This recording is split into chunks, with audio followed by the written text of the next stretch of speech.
A few years ago, I was able to visit Israel, and while every biblical site was educational and moving, I found myself more closely inspecting the sites that connected me to Jesus. One of those places was the traditional site of the birth of Jesus, called the Church of the Nativity. It is here that one can visualize the humble means of which the Son of God entered our world.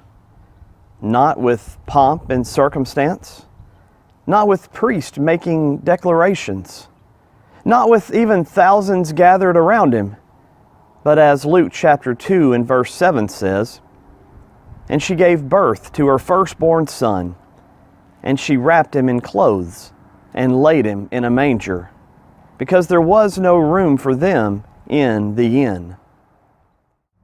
Jesus was literally laid in a feeding trough made for animals, and his parents were currently residing in a guest room where the owners of the house would have housed their animals.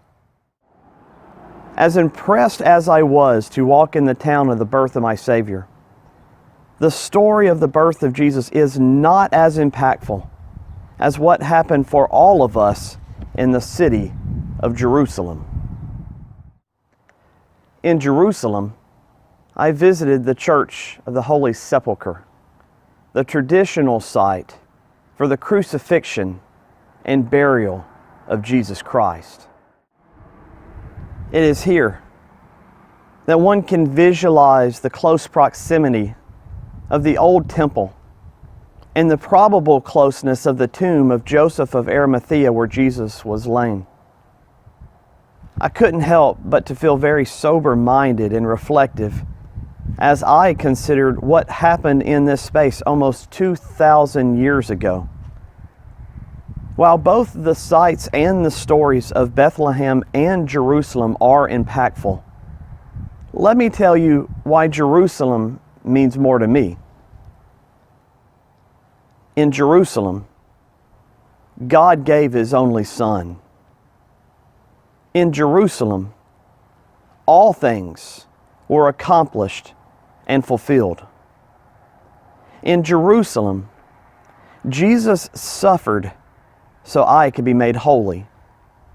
In Jerusalem, Jesus gave His life a ransom for many.